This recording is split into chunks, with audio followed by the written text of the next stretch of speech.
It's been 9 months since I covered some SpongeBob commercials on the channel, and it's about time that we change that. This is a little bonus video today just to ease back to our childhoods, if only for a few minutes, and soak up the nostalgic corporate greed that is SpongeBob ads. Let's move. We gotta start with the DVD adverts, right?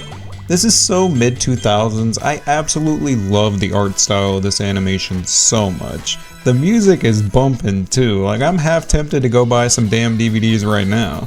They showed a bunch of excerpts of stuff that I covered in the first video, like Spongekiss and Who Bob What Pants, but SpongeBob versus the big one here was always so perplexing to me as a kid. We're just randomly doing guest stars now and switching the plot to surfing. Why was this special in the first place? The little dead-eye plankton DJ was so stupid too, it cracked me up. Pest in the West has to be like one of the most skippable episodes ever. Moving on, we got To Love a Patty. This particular DVD is the most memorable one that I ever had growing up. Despite it being an infamous episode, I ran this through the ringer. I absolutely love this terrible idea for an episode. It flanderized SpongeBob beyond comprehension. It's a sandwich. Regardless, this is sick. The classic Nick fish in the intro of the DVD was so cute, and I vividly remember Squidward screaming. The little clips in the disco ball is so iconic too. This is just a really flawed but iconic piece of my adolescence. Bob's food commercials were classic though. Check out Wendy's here. This scratches such an itch for me that I can't even explain. The horrible set, the shitty SpongeBob notepad, the sandy pen that I actually owned that ran out of ink so fast. But man, I'm not ashamed to admit as a tax-paying adult that the Patrick Water tic-tac-toe game looks kinda live, like I want that. Or the SpongeBob cereal. I love when they make original animation for these. This is so clean too, and the box itself is absolutely iconic. I never tried these, I was more of a Reese's Puffs kid, but man, this is cute. We got another cute little animation here for the Eggo waffles. I was quite partial to pancakes as a kid.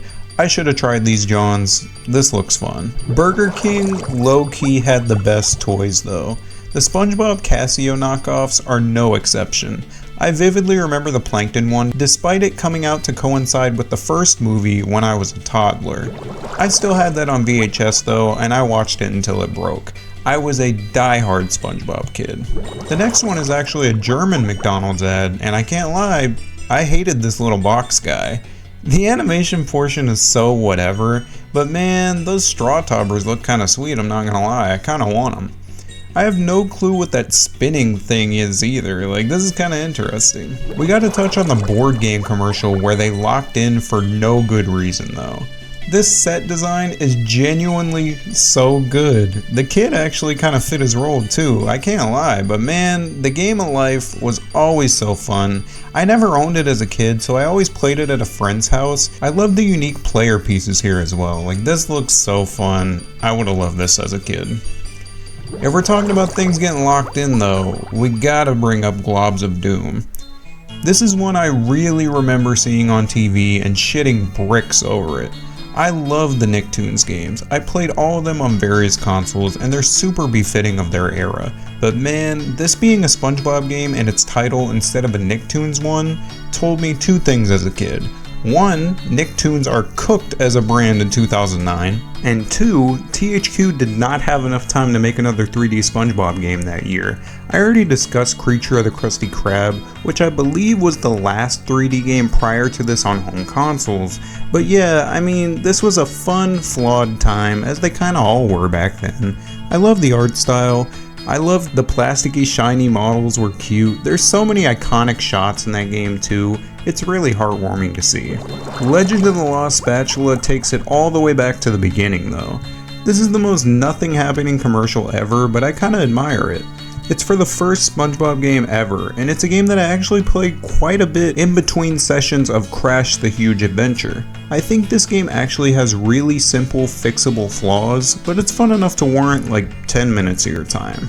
The evil spatula episode was so stupid though. This commercial is edited like a shitpost. They always made these kind of gimmicky, nothing happening episodes kind of feel like can't miss events for whatever reason. Like you had to see why he burned those patties, you had to see why that shit exploded. It's so dumb. I love it. This biking PSA was kind of nice. This was so wholesome and cute. Like Bob should have just gave up on driving if he was such a competent cyclist, to be honest. But no, I mean, to be real, I'm not taking advice from the guy who got the GOAT Tony Fast Jr. damn near arrested. That guy wasn't just going fast, he was going Tony Fast! And to round out the video, we gotta touch on the iconic Lego advert. I adored this commercial as a kid. I saw it a billion times, I swear. I never once got the vaunted SpongeBob Legos though. Legos were a bit expensive for my family, and they lost the license to make them pretty quickly after this if I remember correctly. My cousins had them though, and I promise you, I stole that single plankton mini brick. It was so scuffed looking, this takes me back so much. I appreciate y'all coming around to take a trip down memory lane. It's nice to do lighthearted stuff like this sometimes. Let me know if y'all want more. Take it easy.